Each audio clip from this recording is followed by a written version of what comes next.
Please subscribe Tito Manny Vlog.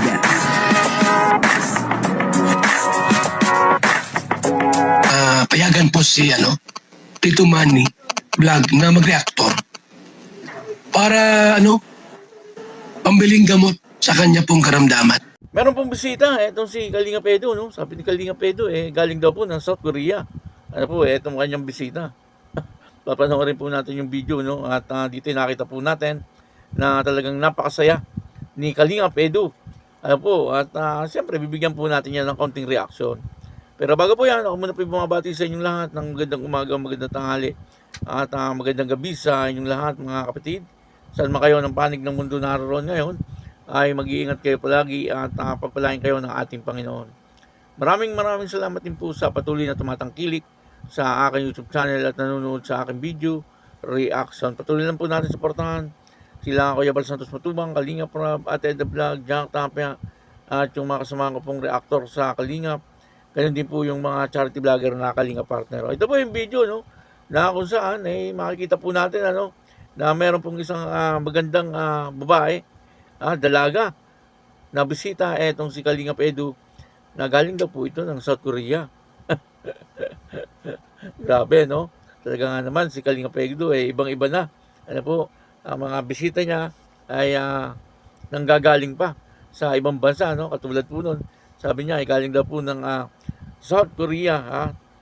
Panoorin po natin yung video, ang kabuuan po ng video ito ay mapapanood po natin sa YouTube channel Kalinga Pedro.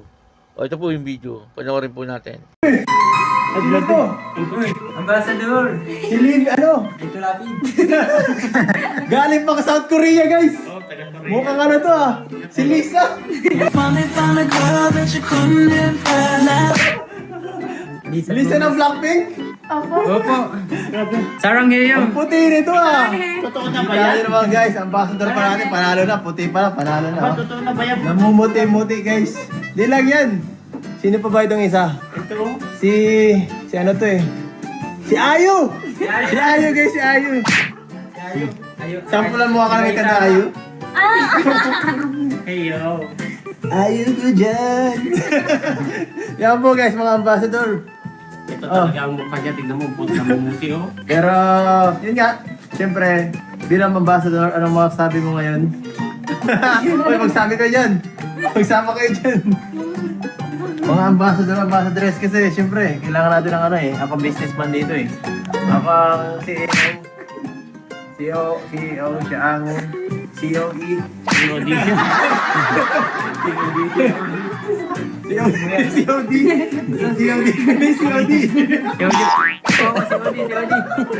Delivery guys. So, yun guys. Itong mga natin. Introduce yourself.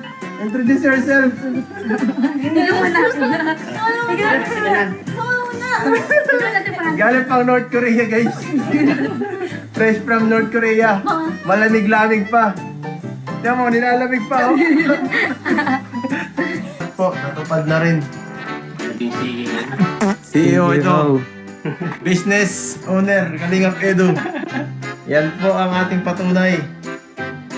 Makakarating tayo sa Korea guys. Makakarating na tayo sa Korea. Pambira yan. May business meeting. Mumuti na singit nyo. may business meeting pala ito sa Korea. Yes. Doon ang unang meeting guys ng mga CEO. Si Kalinga Prab, CEO, si Chairman, ako, yung mga sakalam lang doon guys. Bodyguard tayo guys. So ayan guys, at pupuntahan tayo ngayon yung mga iba nating mga possible na gagawin nating ambassador. Pupuntahan tayo muna sa bahay. Nasa bahay na tayo yung ambassador Dalawa lang, nasa ka na? Okay, andyan kailan kayo? Dalawa? Sige. Diyan lang kayo Kasi kayo ang unang ambassadress dito sa ating business. Ano bang pangalan business natin? Dito sa Monkey tindahan. Business. Team Kalo, Yung kalo guys. Dito sa tindahan ni Edu. Tindahan ni Edu guys, kailangan natin kumuha ng mga ambassador. Guys, sa mga gusto maging ambassador, mag-apply na kayo. Requirements, dapat maputi. So ayan guys, nandito na tayo. Papakita na natin yung ambassadors. Balik ako dito lang sila. Nandito. Uy! Ano to? Ambassador! Si Lin, ano? Dito lapid. Galing pa South Korea, guys. Mukhang ano to ah. Si Lisa. Sabi po, no, sobrang saya ni Kalinga Pedro. Ano po, at yung sinasabi nating galing South Korea, yun po ay joke lang ni Kalinga Pedro. Ano, ang tinutukoy po natin dito ay yung kanyang beneficiary. Ano po, si Hana po yata ito. At yun na nga, no, dito po yung nakita po natin na talagang masayang-masaya. Ano po, etong si Kalinga Pedro habang nakikipagbiruan doon po sa kanyang mga beneficiary o kasama sa pag-i-scout. Ano po, nandito rin si Jello Mags TV. Ano po, portahan po natin Jello Mags TV.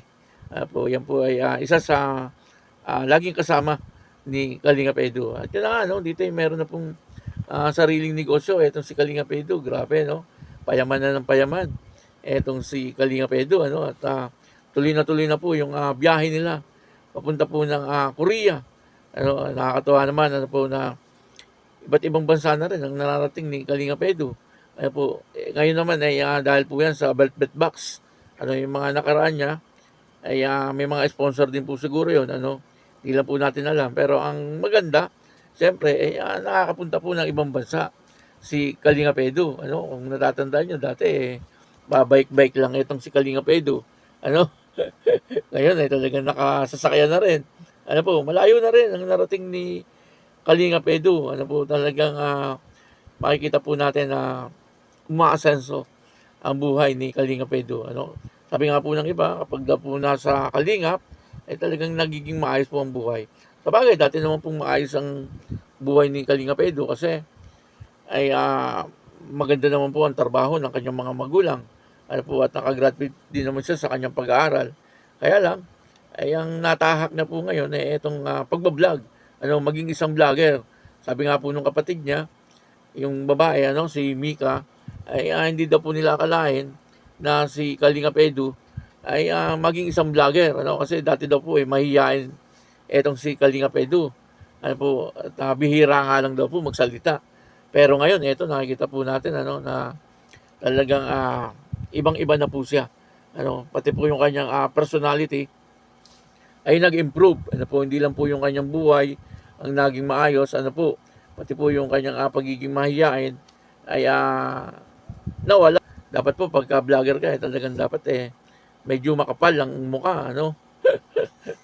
At ngayon nakikita po natin, ano, si Kalinga Pedro ay talagang natututo talaga po siya, ano po, sa buhay, ano. Marami na rin pong dinaanan si Kalinga Pedro talaga na pagsubok, ano po, lalo na nung naging vlogger po siya. Siyempre, mga baser. Pero kung di po siya naging vlogger, ay tahimik lang ang buhay ni Kalinga Pedro. Ewan ko lang po kung magkakaroon po siya nung kagaya nung meron po siya ngayon. Ano, kasi nung naging vlogger po siya, doon ko po nakita na talagang yung buhay ni Kalinga Pedro biglang umangat.